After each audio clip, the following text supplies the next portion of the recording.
In the sea of a bajillion makeup products out there, have you ever wondered what the professionals are carrying?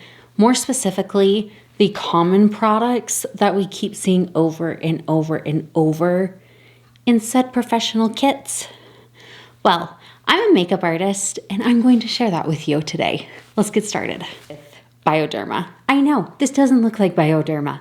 I have a big bottle of Bioderma that I actually just barely ran out of. I need to order another one. It was my reminder today. It's essentially a gentle skin cleanser, like a good surface cleanser. It's a good makeup remover, but it's not super stripping, not really drying, and it just feels like water on the skin. Bioderma, you'll hear people tell you over and over again, the reason why it's the best is because it doesn't sud like up on the skin or leave a film or anything like that. Just really gentle, works for so many people. I've never had an issue with it. So we use that beforehand on a cotton swab. However, my little hot tip that kind of goes against this, because I don't see anybody else doing it, but people really should be doing it, is swap that cotton swab for an exfoliating gauze pad. That'll do a gentle exfoliation. That is the real kicker. But even if you use a regular cotton swab, it works really well. And you can also use this to clean up like around the eyes, the lips, anywhere you need little mascara spots. So Bioderma, of course, in everybody's kits. Do we need an introduction? Right here, from the dawn of makeup artistry, we have had Embryolisse moisturizer, right? I feel like everybody has had this at least once in their kit, and for good reason. It is a good makeup moisturizer. They say slash primer. I mean, like, it was meant to be worn under makeup, so I guess you could say that. However, it's a great classic product. Here's the thing though, it is pretty heavy. And I will say that for a deeply moisturizing product, this one does work better with makeup. More often than not, I don't really put this all over the face. However, I use it on everybody as an eye cream. It is a really beautiful, good eye cream. And the way that I like to use this is to apply a bunch under the eye to where you can see it. It looks like little eye patches underneath the eye.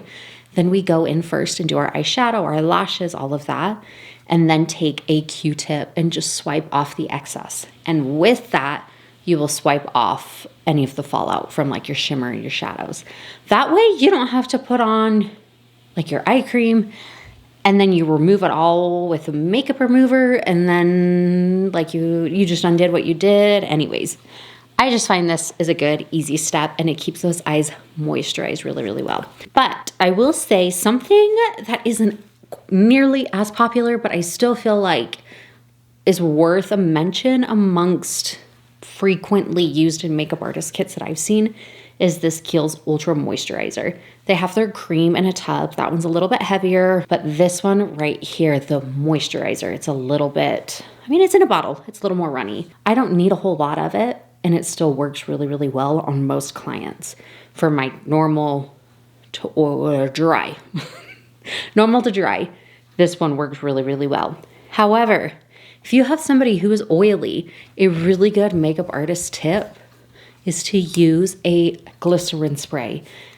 A lot of artists have the Morphe. We cannot get away from the Morphe spray right here. Either this or MAC Fix Plus. MAC Fix Plus was like the OG. That's what we had for so long. The reason why I use this one more, and I feel like a lot of people actually use this one more nowadays, is because of the mist. When you're spraying somebody's face, you know, it's just a better experience for the client overall to have like a versus a experience. You know what I mean? So if I were to have an oily client or somebody who's concerned about a lot of sweating or being stuck under the sun all day, I might skip the all over face moisturizer. Definitely will put the eye cream on though. This goes on everybody. And then we just give their face a little generous spritz of the Morphe spray or MAC Fix Plus. I don't knock that one. But we have to talk about foundation, right? This is the big kahuna. You know what? For the past like year and a half, over and over and over again, I wish it wasn't true, but Giorgio Armani Luminous Silk is what is everywhere. Everywhere. This is the what is it? It's like a 0.6. Yeah, 0.6 fluid ounce. They have their full ounce bottle. That is more recognizable. I feel like that one's more iconic, but I was like, we're gonna try the baby one because this is like $50 for the baby one. What is it? How much is it? I know the big one was $68. Isn't the baby one like $48? Excuse me, being on my phone trying to talk to you. I am sorry. Manners. $69 for the big one. $69.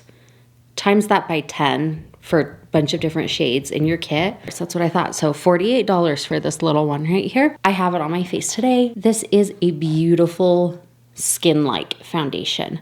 I can get away with one pump worked into my face with just a little, like a little e.l.f. fluffy brush right here. The other day I did do one extra pump and I built up the coverage a little bit around my jawline where I tend to have some more acne scars. It kind of dries down to like this silky, satiny, soft, luminescent finish. However, it does last really well on the skin and it is beautiful, and the shade range, I feel like the shade range is pretty good. However, you know what is very interesting? My runner-up product, I will tell you, I have tested this side by side with my go-to foundation from last year, which is the L'Oreal True Match Hyaluronic Tinted Serum. Yeah, I just call it the L'Oreal Skin Tint.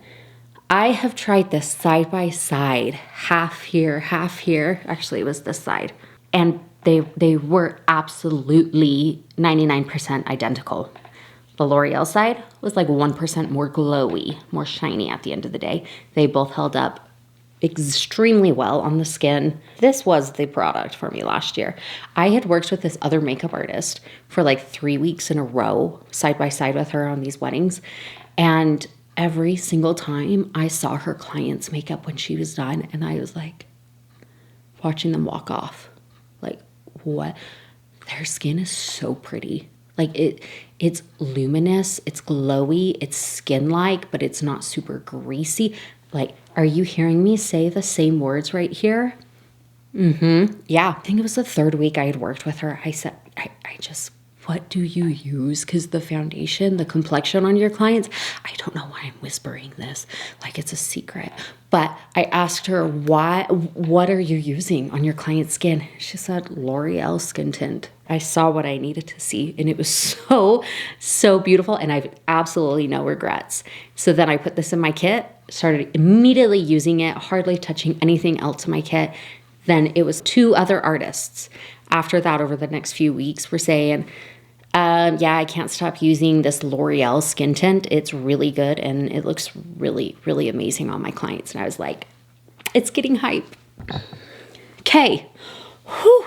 Tangent done. I cannot do this video, okay? I use this product every single day on myself. I have a separate one in my collection. I feel like old school makeup videos that I would watch, especially the makeup artist videos, had these in their kits. Like those old school, you know, from like 8 years ago, they had these little LA Girl color correctors in their kits. And they still work really well. I still run into artists who have these in their kits.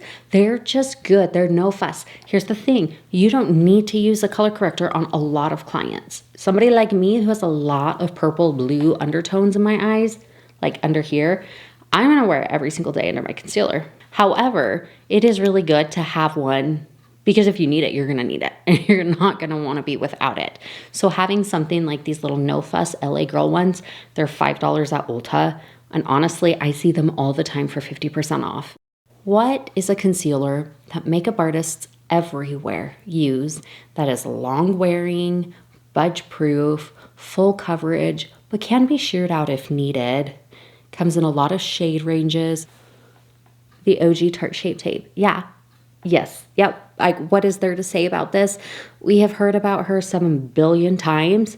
And you know what? Like, we keep her around. She's great. Oh, you know what else you can do? You can mix this. If you need to dial down the glow or the hydration in a product like this, you can mix like 50-50 or even more Shape Tape into it.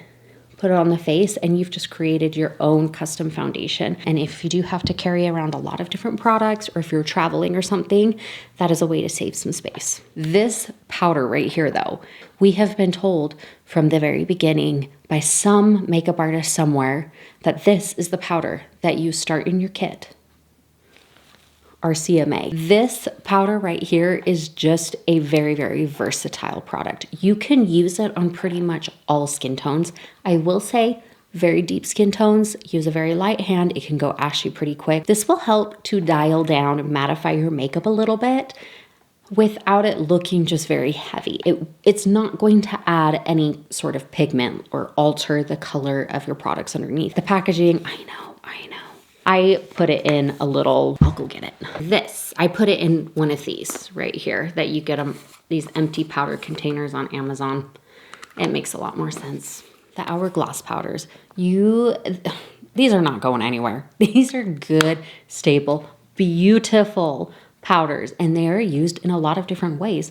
I have seen artists take big, fluffy brushes and just go and then go all over the face, like all over the face if they have a more mattifying foundation. However, I use these for highlights on my clients and bounces light off of the skin without it looking metallic, without it looking like a chunky glittery. This is a good one. We use it all the time, This blush, I know for a fact, celebrity makeup artists rave about this. They use them on red carpets. Milani Luminoso.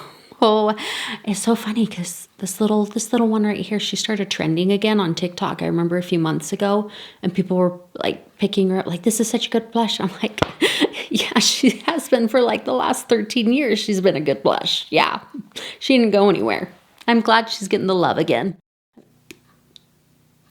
I always want to say Stila Kitten. Stila Kitten's a little bit more pink. This is Benefit Cookie highlight right here. I use Benefit Cookie as an eyeshadow a lot, and I know a lot of other artists do as well.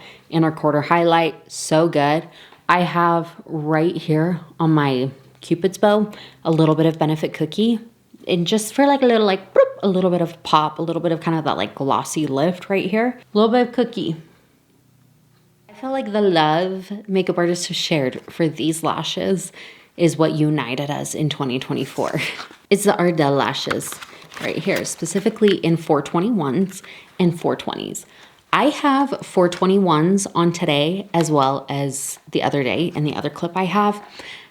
Here's the thing though, you can totally use these as is, and they're beautiful lashes. The move, hands down for 2024. But we were taking these lashes and cutting them in half and applying them on the outer half right here, and then just mascara right on the inner corner right here to give this little like, just to give it like a little bit of a flirty outer corner. They're good ones. Of course, the MAC classic lip liners. We know Whirl, as Kylie Jenner really hyped her up back in the day.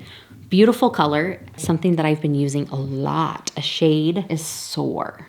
I have recently re-fallen in love with Soar right here. That's what I have on my lips. Really, really good Your Lips color. One, it's very easy to just bust out. You don't really have to think about what you're wearing a whole lot with it because again, it's just like a neutral, but it's not a nude. Then we also have right here the NYX Old School Wood. Like they're just classic, inexpensive, wood sharpened lip liners, specifically in the shade Natural. I just realized the other day, NYX Natural and MAC Whirl are really similar. Really, really similar. So if you want a little like dupe, you can get the NYX one. Okay, last category is setting spray. So here's the thing. Kryolan is a professional makeup artist brand. They specialize in Broadway, TV and film, like prosthetics, those kinds of things. Their spray really is top notch in terms of making makeup last a lot longer. Having to hold up against a Broadway show, like, yeah. One size setting spray, I had to get this one because it's all the rage right now. And I do see it in a lot of kits right now as well. Supposedly this is like Sephora's #1 setting spray at the moment. So I had to get a little baby one to try. I have been trying them 50-50 and I don't see a difference at all. The only difference that I have found is that Kryolan comes with more product and is a little bit cheaper than one size. So you have to get Kryolan online. One size you can walk into Sephora to get it. Okay, I have to know, Do you have all of these in your kit? I am so happy that I got to hang out with you today. I hope that you have a wonderful rest of your day, and I will see you in my next video. Bye.